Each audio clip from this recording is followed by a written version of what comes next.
Hello, everyone, and welcome once again to my channel. I'm Nicole Renee. Welcome to the Crown and Glory. And if you are new here, which you might be, I know that some of you are from my Long Hair Pioneer, I want to tell you that what I do is I offer tips for growing long hair and maintaining long hair. And by long hair, I mean very long hair. My goal is knee length. I am a fine-haired woman who grew hair to her tailbone, and I was stuck for many, many, many years at shoulder blade. I was stuck at shoulder blade, and the problem was that I listened to too many stylists.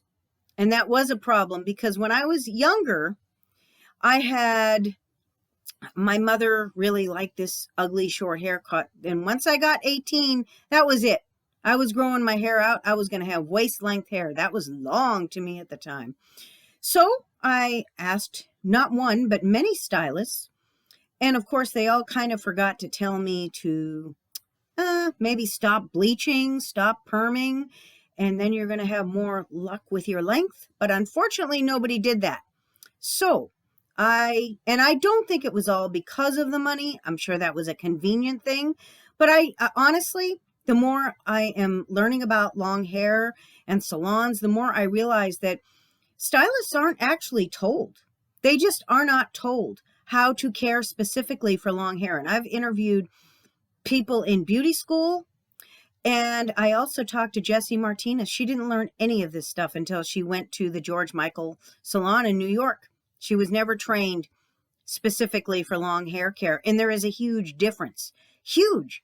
Because if you have short hair and you're doing all kinds of things to it, you basically get a reset. Every 6 to 8 weeks, you get a reset. But if you have waist-length hair, your longest piece of hair is about 7 years old. So you've got to treat that hair very delicately. And so today, I'm going to offer some tips and tricks that your salon stylist probably never told you about. Some of you may have, and if you're a stylist out there watching, thanks for being a sport. Hey, I'm not picking on you. And to be fair, a lot more stylists are getting it. A lot more stylists know what they're doing, and that's cool. But even still, there's a shortage of people that we pay to know certain things, and they don't. So the first tip, and if you like these tips, please do like and subscribe. The first tip is ditch the bleach. I know a lot of you love your blonde hair, and I get it. I still get the urge to bleach. And my hair is at tailbone. I still get the urge once in a blue moon. But I know that if I want the knee-length hair that I want, you can't do it. Now, I know my sister, she has bra strap length hair, and she blows it out every day and everything else. Or not, I don't know how many times a week, but you can't do that if you want epic lengths. Unless you get the epic length first and then do the bleach, which I'm sure costs $1 million. But you really aren't going to have the healthy hair you desire if you want to bleach. So you can dye your hair. I have not dyed my hair for a year.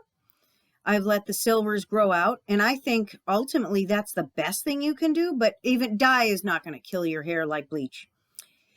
And that leads me to my second tip, which is do not go in the swimming pool and get your hair under the chlorinated water.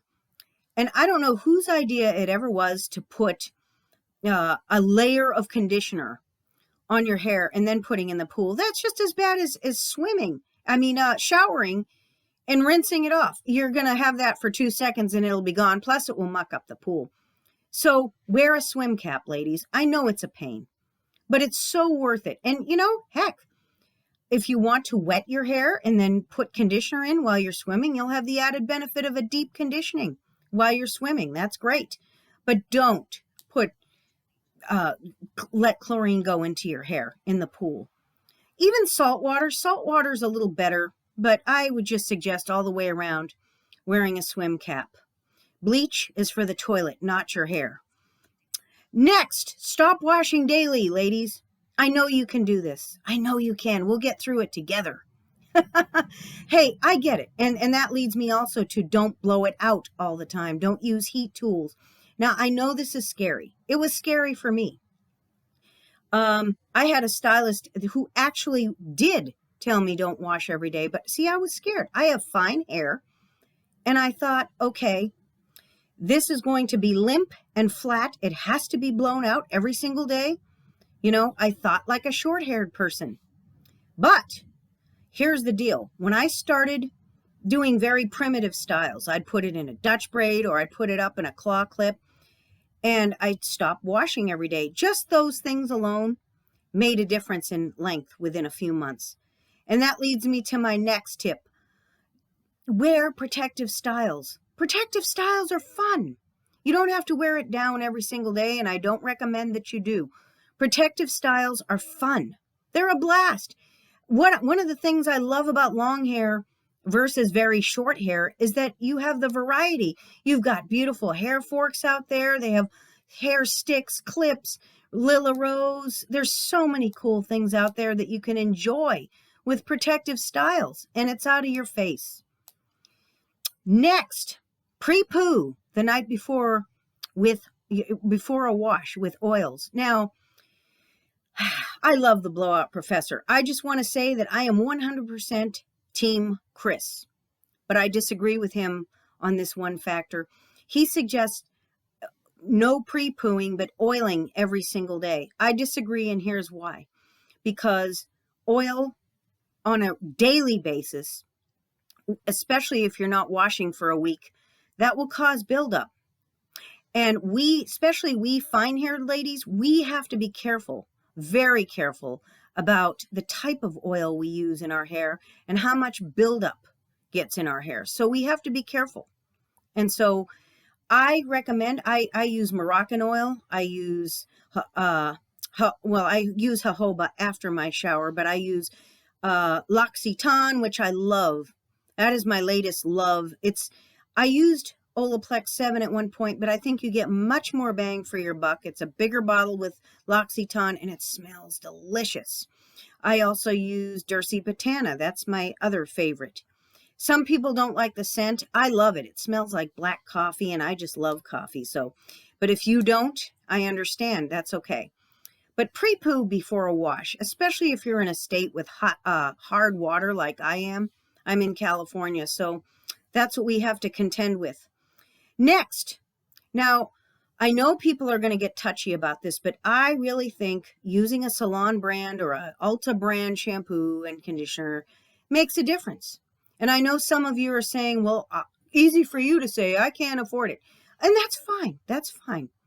But I personally think, and this is where the Blowout Professor and I do agree, I personally think that if you use a Salon brand, it's higher quality and you are going to be able to stretch washes out.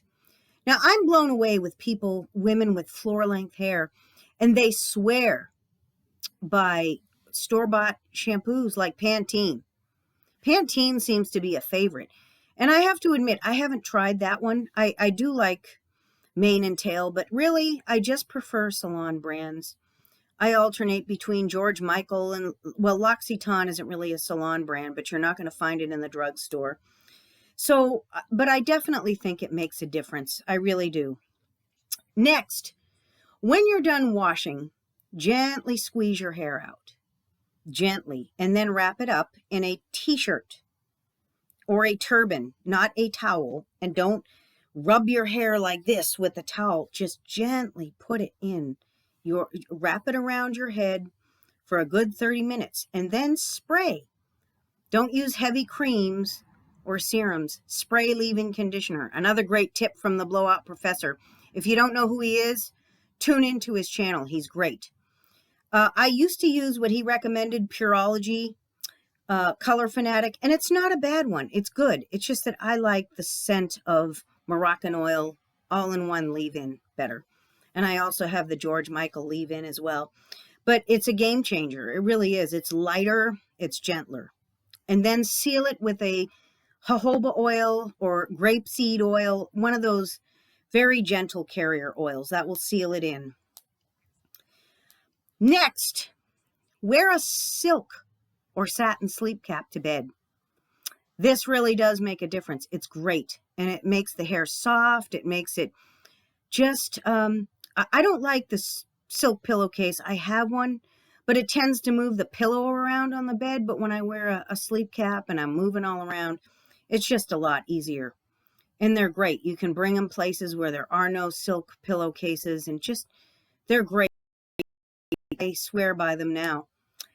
And lastly, this one is probably the one that's going to be the best. Once all the damage is gone, whatever damage you have, then stop trimming your hair so much. Now, I came into the long hair community meeting place, a Facebook group, in late 2014. And that's 2015 is when my real hair care journey began. And I started to see a lot of progress. But this one stalled me kind of at waist, because I was trimming even every 3 or 4 months. And I cringe when I hear stylists say that trimming will encourage growth. Trimming doesn't encourage growth. Growth comes from the scalp. What trimming does is it will cut off damage and you won't have split ends. Okay. But guess what? If you treat your mids and ends very well, you don't have to trim all the time. And unless you really just like that really thick, blunt, straight, which I do, except that I realized over time, I have my hair up most of the time anyway. Nobody can see any scraggly ends most of the time. And actually, I trimmed in February. Before that, I trimmed in May. So that was 9 months. I can really stretch it out now. And once any damage that you've done is gone and you want to start, don't trim so much. Just keep it up, bun it and forget it. That was the best advice I ever got. But these tips all came from the long hair community. There's all kinds of long hair support on Facebook and YouTube. And of course, I'm here, and there's just all kinds of great channels. So I hope these tips have been helpful to you. And if you like them, please do. Again, I say like and subscribe. We talk about long hair tips and the Lord and all kinds of cool stuff. So God bless you all. And in case you didn't know it, Jesus loves you.